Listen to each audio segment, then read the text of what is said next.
Hi everyone, I am Rebecca from ChemKnits and welcome to an extra chaotic episode of Leave No Dye Behind. I have lots of dye cups and paint brushes filled with dye that was used in live streams. And you might hear some little voices of my little helpers in the background as well today, because I'm truly in a situation where if I don't use up this dye, then it's not going to happen. And I really don't want to leave it behind. All of these dyes were mixed in various October live streams. And actually even this plastic wrap that I laid on my surface was left over from a live stream as well. I have a blue that was a mixture from the Mystery Surprise and a bunch of other colors from the Dye Along. I'm adding a lot of the blue and green into this mixture that is a massive combination of a lot of colors. But then my plan is with these reds and oranges to hand paint them on to the surface and then use the massive combination of everything else to over dye this Wool of the Andes after. So right here I've got this Wool of the Andes yarn is 100% Peruvian Highland wool, and I pre-soaked it in some water with like 2 to 3 tablespoons of vinegar. I actually am using the water that is left over from pre-soaks from my live streams as well. So everything is sort of leftover, reused, etc. today. And actually that pre-soak water, that's what I'm going to put in the pot in a little bit as well.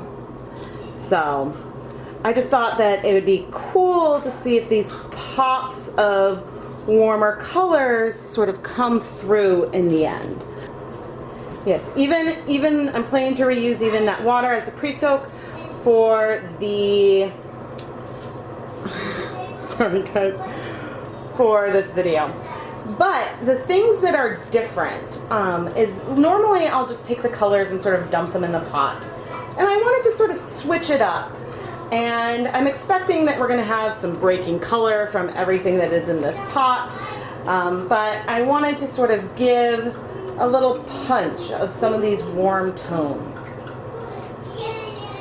And with everything else that's residual in these cups, I will add water to it and sort of mix it together. We've got this sort of like green rinse cup here. That's going to get combined. Everything will be combined.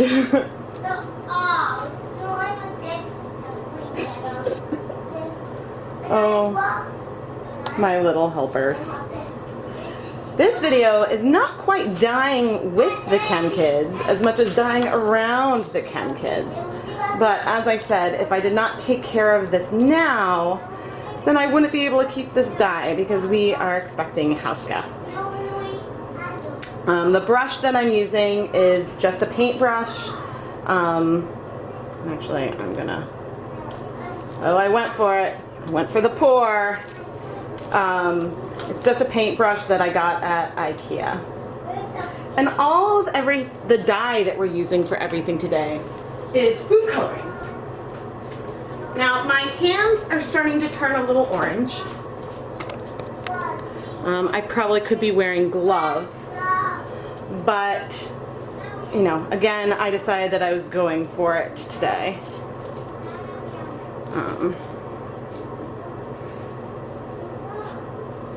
Okay, now I'm gonna pour some of this red. Just also sort of a red orange, and use the brush instead of my fingers mostly to help bring these colors through. But again, we're not going for necessarily a repeating colorway. I just wanted to have some more ordered spots that we over dye to just mix things up a bit more. But now I'm going to wrap this up in the recycled plastic wrap, and we are going to go microwave it to set this initial color. I am going to microwave this yarn on high for a total of 4 minutes in 2-minute increments until it's hot to touch. Here I've got the water from the pre-soak. Here's my dye bath. And I'm gonna just rinse out these cups using some of this water from my dye bath. And maybe for some colors, I might do a little pouring back and forth, just to, excuse me, try to take advantage of all of this residual color. Now, normally I don't like to add dye to my pot until I am combined with the acid, until I'm ready to add the yarn. And so that's something that obviously I am not doing right now. But you know, it's possible that there could be some red 3s that break out, but I don't think that this mixture is actually heavy in red number 3s. So we're gonna go for it. That's a really pretty teal. I don't often show the step of me rinsing out the cups. Frequently I will use the sink to do it, but I thought that it would be fun to just show exactly how much I'm trying to reuse things that I had on hand. And now some of these cups still have spots and will need some more washing, but it's at least a nice way to get started. Some of these colors had been sitting in cups for a while, and so that's why some of these cups are a little stained.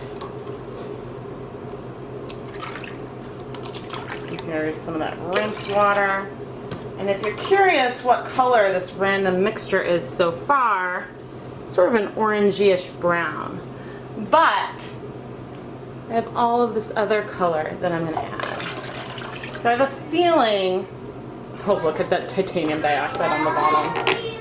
I have a feeling that the overall color will lean more blue.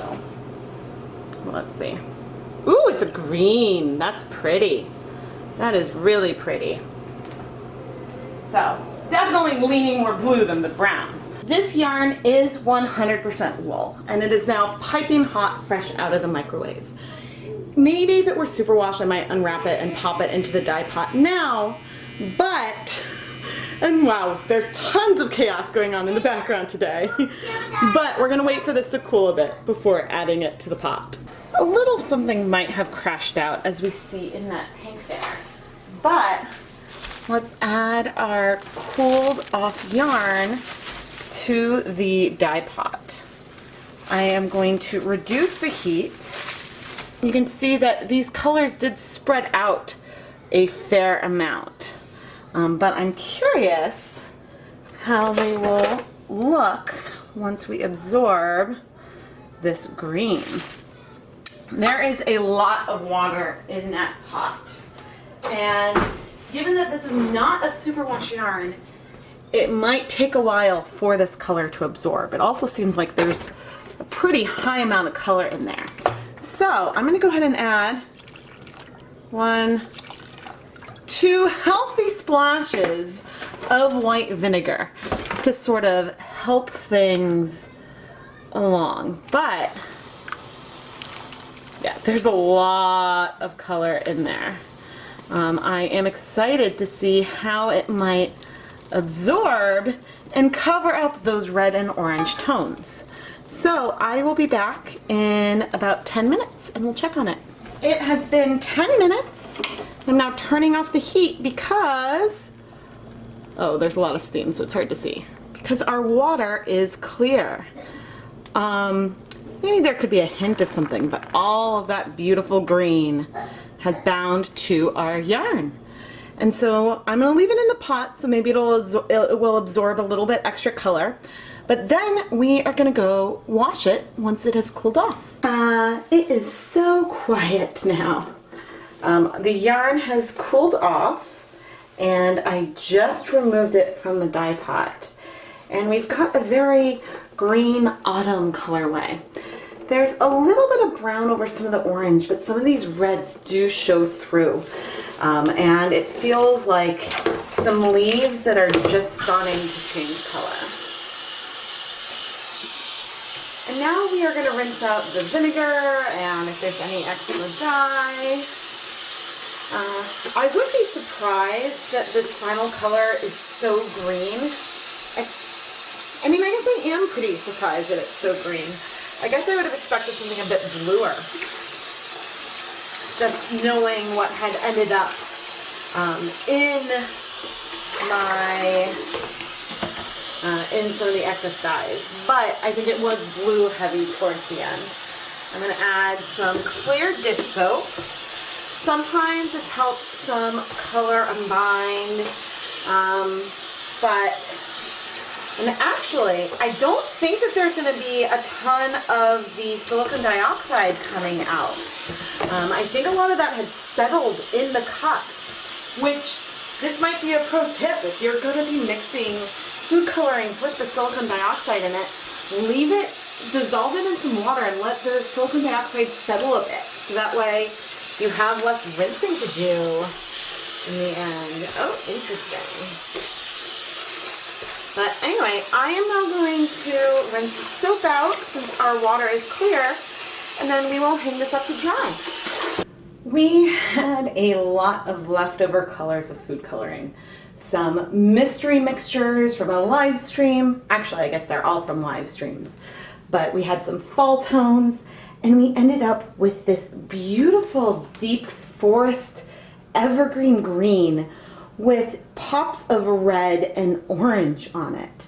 I am honestly really impressed that these orange and reds are shining through.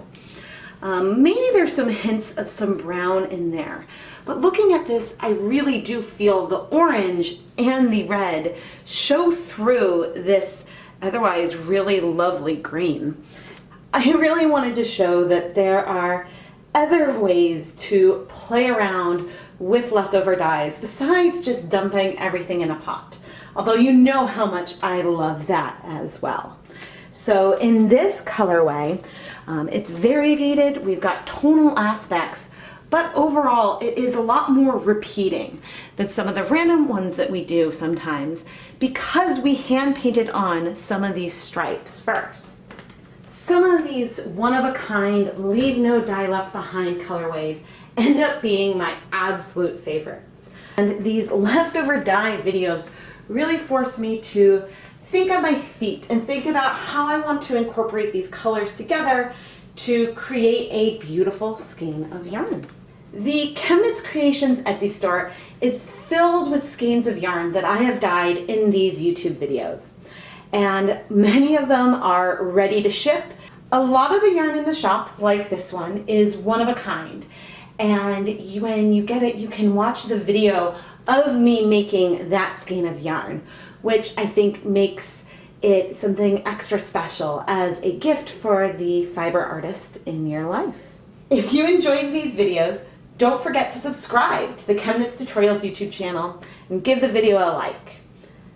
I am Rebecca from ChemKnits, and thank you so much for watching.